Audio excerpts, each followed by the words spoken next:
ओम नमो भगवते वासुदेवाय नमः। नमस्कार बंधुगण आपण मानकु आम यूट्यूब चैनल को स्वागत।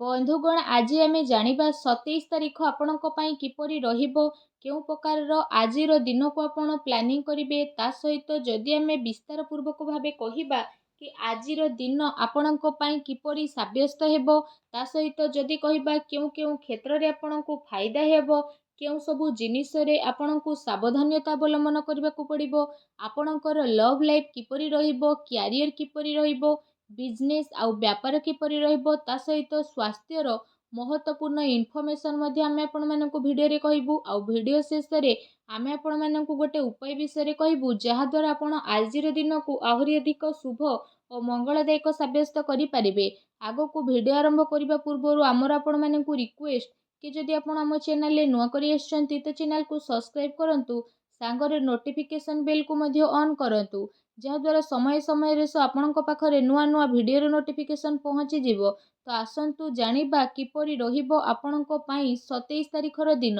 जदि आमे सबुठारु प्रथमे कहिबा कि कोण आज आपणक पई पॉजिटिव रहिबा पई जाउची, जदि आमे कहिबा विशेष भाबरे तो आज आपणकर मित्रंकर आपणकु भरपूर सहयोग प्राप्त हेबो, जहा आपणकु काफी सकारात्मक भावनार सहित आगकू बढ़ेबा पई काफी प्रोत्साहत प्रदान करिबो। आपणकु आपणकर कार्य क्षेत्र रे कोनोसी कार्य पई अधिक अनुकूलता मध्य अनुभव हेबो। ता सहित आजिर दिन आर्थिक दृष्टिकोणरू आपणक पई बहुत ही भल दिन रहिबा पई जाउची, जहा पई आपणकर मन बहुत ही प्रसन्न मध्य रहिबो। आपणकर आर्थिक स्थिति रे काफी अनुकूल परिवर्तन आसीबो एवं आपणकर व्यवसाय रे मध्य वृद्धि घटिबो। आमदानी रो स्रोत रे मध्य परिवर्तन आसीबो। आर्थिक रूप रे आपण बहुत भल सामंजस्य बनाईकि ही रखि परिबे। ता सहित आपणकर साक्षात आपणकर मामा आ माउसी घर पक्षक ठारू होई मध्य पारे, जहांक सह मिसिकी आपणकु काफी खुशी अनुभव हेबो एवं तांकु आपण आपणकर कोनोसी कार्य रे सहाय्य मध्य प्रदान करिवे। ता सहित धार्मिक कार्यकलाप रे बुद्धि हेबो एवं आपण से सब उपरे खर्च करि पारंती। संघर्ष करिबा परे कार्य रे आपणकु सफलता अवश्य ही प्राप्त हेबो। जदि आपण कोनोसी यात्रा पई जिबार इच्छा रखिछंती तो भी प्रयास करिबारे आपणकु सफलता मिलिबो। जदि आपण कार्य क्षेत्र रे निजर परिश्रम जारी रखुछंती तो तार शुभ फल मध्य आपणकु अवश्य ही प्राप्त हेबो। एहा सहित जदि कहिबा एहा आपण मानिकी ही चलंतु कि ए दिन आपणक पई पूर्ण रूप रे आपणक पई ही रहिछि, बास आपणकु आपणकर भल प्रदर्शन प्रत्येक क्षेत्र रे देबा पई पड़िबो।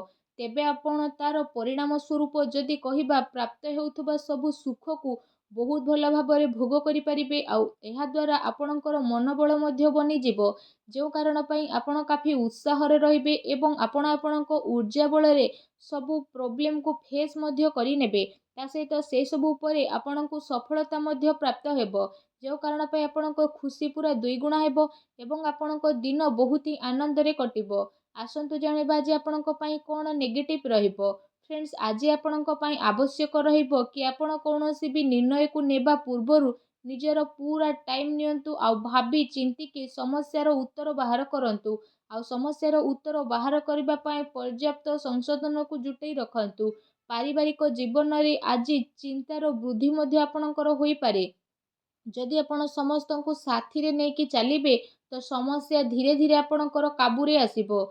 एहा सहित जदि कहिबा पैसा लेन देन रे आपणको सावधान रखिबार अति आवश्यकता रहिछि, तथा कौनसी अन्य व्यक्ति को धन देबा आपणको पई नुकसानदायक मध्य होई पारे। कौनसी मानसिक अशांति तथा चिंतापूर्ण स्थिति मध्य आपणकर आसी पारे। सेथिपई कौनसी भी प्रकारर ठोस निर्णय नेबा पूर्वरु आपणको केते थर भाबी चिंती कार्य करिबार अति आवश्यकता रहिछि। एहा आपणको पई काफी फायदामान भरा साब्यस्त हेबो। ता सहित जदि कहिबा क्रोध उपरे नियंत्रण एवं वाणी उपरे आज संयमता रखिबार अति आवश्यकता रहिछि, अन्यथा विवादर स्थिति मध्य बनिबो। पारिवारिक माहौल आपणकर अनुकूल रहिबो, किंतु ध्यान दियंतु कि आपणक कथारे काहाको आघात न पहुंचू। एहा सहित जदि कहिबा आपण परिवार को जोड़ी की रखिबा पई चाहुछंती तो आपणको आपणक जीवन रे किछि समझौता को नेबा को पड़िबो, अन्यथा स्थिति आपणकर नियंत्रण रु बाहर को मध्य जाई पारे। ଆପଣଙ୍କୁ ପରିବାର ଲୋକଙ୍କ ସହିତ ଧନ ସମ୍ବନ୍ଧିତ ସମସ୍ୟାକୁ ସୁଲଝେଇବା ପାଇଁ ମଧ୍ୟ ପଡ଼ିପାରେ। ଆଉ ନିଜେ ନିଜେ ଅଧିକ ରୂପରେ ଯୋଗଦାନ କରିବା ପାଇଁ ମଧ୍ୟ ପ୍ରସ୍ତୁତ ରହିବା ପାଇଁ ପଡ଼ିବ। ତା ସହିତ ଯଦି ଆମେ ବିଶେଷ ଭାବରେ କହିବା ଉଚ୍ଚ ଶିକ୍ଷା ପାଇଁ ପ୍ରୟାସରତ ବ୍ୟକ୍ତିବିଶେଷଙ୍କୁ ଟିକେ ଆଉ ଅଧିକ ପ୍ରୟାସ କରିବା ପାଇଁ ପଡ଼ିବ ତଥା ପ୍ରତୀକ୍ଷା ମଧ୍ୟ କରିବାକୁ ପଡ଼ିବ। କାରଣ ଏବେ ଆପଣଙ୍କ ପାଇଁ ଏତେ ଭଲ ଅବସର ଦେଖା ଦେଉନାହିଁ। କିନ୍ତୁ ଯଦି କହିବା ଆପଣଙ୍କୁ ହିମ୍ମତ ହାରିବାର ବିଲକୁଲ ବି ଆବଶ୍ୟକତା ନାହିଁ, କାହିଁକି ନା ପରିଶ୍ରମ କେବେ ବ୍ୟର୍ଥରେ ଯାଏ ନାହିଁ। ଏହା ସହିତ ଯଦି ଆପଣଙ୍କ ଲଭ୍ ଲାଇଫ୍ ବିଷୟରେ କହିବା, ତ ଯଦି ଲଭ୍ ଲାଇଫ୍ ବିଷୟରେ ଆଲୋଚନା କରିବା, ଆପଣ ଆପଣଙ୍କର ପ୍ରେମୀ ପ୍ରେମିକାଙ୍କୁ ପ୍ରପୋଜ କରିବା ପାଇଁ ଚାହୁଁଛନ୍ତି ତ ବି କରିପାରିବେ, କିମ୍ବା ଆପଣ ଆପଣଙ୍କ ମନର କଥା ସେୟାର ବି କରିବାକୁ ଚାହୁଁଛନ୍ତି ତ ବି ଆପଣ କରିପାରିବେ।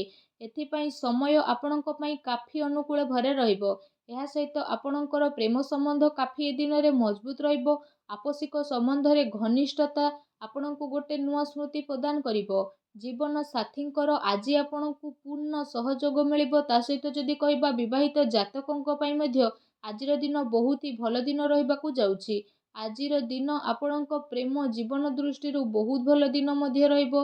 ତା ସହିତ ଯଦି କହିବା ଆଜି ଆପଣଙ୍କ ବ୍ୟବସାୟିକ କ୍ୟାରିୟର ବିଷୟରେ, ତ ବ୍ୟବସାୟିକ ଧନ୍ଦାରେ ଆଜି ଆପଣ ଆର୍ଥିକ ଲାଭ ଏବଂ ଚାକିରିରେ ଲାଭ ପ୍ରାପ୍ତିର ଅନେକ ହିଁ ଯୋଗ ବନୁଅଛି। ଗ୍ରହ ନକ୍ଷତ୍ରଙ୍କର ଅନୁକୂଳତା କାରଣରୁ ଆକସ୍ମିକ ଧନ ଲାଭର ଆଜି ଆପଣଙ୍କ ପାଇଁ ଅନେକ ହିଁ ଯୋଗ ବନୁଛି। ତା ସହିତ ଆପଣଙ୍କୁ ପଇସା ଲେଣ ଦେଣରେ ମଧ୍ୟ ଅଧିକ ଫାଇଦା ହେବ। ଅଟକିଥିବା ସବୁ କାର୍ଯ୍ୟ ଆପଣଙ୍କର ପୂର୍ଣ୍ଣ ହେବ ଏବଂ ଧନ ଲାଭର ଭଲ ସ୍ଥିତି ମଧ୍ୟ ରହିବ, ଯାହା ପାଇଁ ଆପଣଙ୍କ ମନ ବହୁତ ହି ପ୍ରସନ୍ନ ରହିବ। ଏହା ସହିତ ବ୍ୟାପାର ବିସ୍ତାରର ଆପଣ ନୂଆ ଯୋଜନା ବନେଇବେ। ବ୍ୟାପାରକୁ ନେଇକି ଆଜି ଆପଣ କୌଣସି ଯାତ୍ରା ଉପରେ ମଧ୍ୟ ଯାଇପାରନ୍ତି, ଯାହା ଆପଣଙ୍କ ପାଇଁ କାଫି ଲାଭଦାୟକ ଭରା ସିଦ୍ଧ ହେବ। ଏହା ସହିତ ଆଜି ଆପଣ ପ୍ରପର୍ଟିରେ ନିବେଶ ମଧ୍ୟ କରିବେ, ଯାହା ଭବିଷ୍ୟତରେ ଯାଇକି ଆପଣଙ୍କ ପାଇଁ କି କାଫି ଲାଭଦାୟକ ଭରା ସିଦ୍ଧ ହେବ। ଚାକିରି ପେଶା ବ୍ୟକ୍ତିବିଶେଷଙ୍କୁ ମଧ୍ୟ ଆଜିର ଦିନ ବହୁତ ହି ଭଲ ଦିନ ରହିବାକୁ ଯାଉଛି। ଫ୍ରେଣ୍ଡସ୍, ଆସନ୍ତୁ ଜାଣିବା ଆଜି ଆପଣଙ୍କର ସ୍ୱାସ୍ଥ୍ୟ କିପରି ରହିବ। ବୁଦ୍ଧିମାନିର ସହ ଆପଣ ଊର୍ଜା ଶକ୍ତିର ପ୍ରୟୋଗ କରିବେ, ତେବେ ଆପଣଙ୍କୁ ଶାରୀରିକ ରୂପରେ କେହି ଯେମିତି ପ୍ରୋବ୍ଲେମରେ ନ କରିବେ। ତା ସହିତ ଆପଣଙ୍କ ଜୀବନ କାଫି ଖୁସି ଭରା ମଧ୍ୟ ରହିବ। ଏହା ସହିତ ଯଦି ଆପଣଙ୍କର ବୟସ ଅଧିକ, ତ ସମ୍ଭବ ଏହା କି ଆପଣଙ୍କୁ କୌଣସି ଶାରୀରିକ ମାମଲାରେ ଅଧିକ ନିୟମିତ ରଖିବାର ବିଶେଷ ଭାବରେ ଆବଶ୍ୟକତା ରହିଛି, ଯାହା ପାଇଁ ଯଦି କହିବା ଆପଣଙ୍କୁ କିଛି ଯୋଗର ସାହାଯ୍ୟ ନେବାକୁ ପଡ଼ିପାରେ। ତା ସହିତ ଯଦି କହିବା ଆପଣଙ୍କୁ ଆପଣଙ୍କର ଖାଦ୍ୟ ପାନ ଉପରେ ବିଶେଷ ରୂପରେ ଧ୍ୟାନ ଦେବାର ଅତି ଆବଶ୍ୟକତା ରହିଛି।